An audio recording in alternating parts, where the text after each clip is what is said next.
Having defined left-hand limit and right-hand limit, we now go to the definition of limit. As we have already seen, if the two-sided limits, left-hand and right-hand limits, are equal, then we say that the limit exists. Therefore, we take up the definition of limit as follows. We say that f(x) tends to a definite, finite, unique limit L as x approaches a, if L is the left-hand as well as right-hand limit of f(x) as x approaches a. That is, limit x tends to a minus f(x) is equal to limit x approaches a plus f(x) is equal to L. That is, for all epsilon greater than 0, howsoever small, there exists delta greater than 0, such that L minus epsilon is less than fx is less than L plus epsilon for all x belong to a minus delta, a plus delta. This is also called delta neighborhood of the a. Or modulus of fx minus L is less than epsilon for all modulus of x minus a less than delta. After defining these limits, we now take up certain common meanings. The meaning of m tends to infinity or m tends to minus infinity. By m tending to infinity, we mean m is greater than any positive number, howsoever large we may think of, and it is not a fixed number.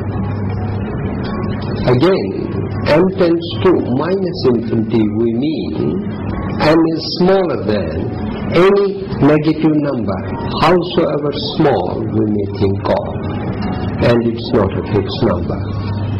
Second, meaning of limit x tends to infinity, fx is equal to L.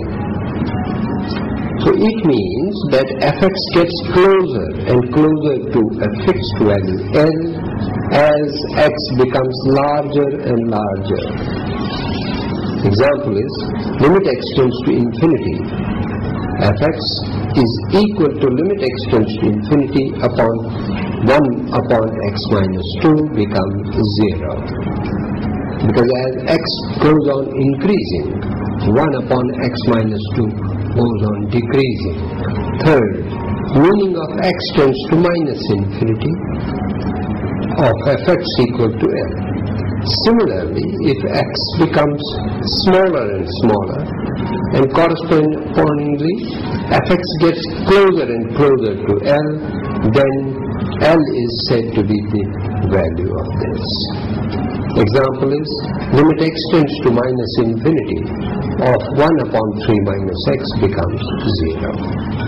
Now, meaning of limit x tends to a, fx becomes plus infinity, or limit x tends to a, fx becomes minus infinity.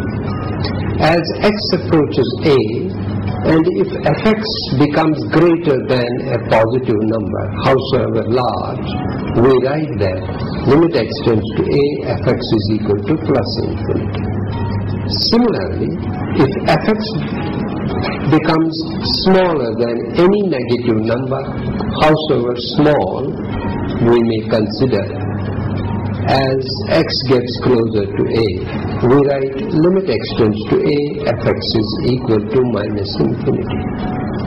Examples are, limit x tends to 3, fx of limit x tends to 3, 1 upon x minus 3 becomes plus infinity. Similarly, limit x tends to 3 of gx equal to limit x tends to 3 of 1 upon 3 minus x becomes minus infinity. We give below some important properties of limits which can be used whenever required. We assume limit x tends to a, fx and limit x tends to a, gx exists and are finite. First, limit x tends to a of fx plus gx is equal to limit x tends to a of fx plus limit x tends to a of gx. Second, limit x tends to a fx minus gx is equal to limit x tends to a fx minus limit x tends to a gx. Similarly, third, limit x tends to a of the product fx and gx is equal to limit x tends to a fx into limit x tends to a gx. Fourth, limit x tends to a of the quotient fx upon gx is equal to limit x tends to a fx upon limit x tends to a gx, knowing the fact that limit x tends to a gx is not here out.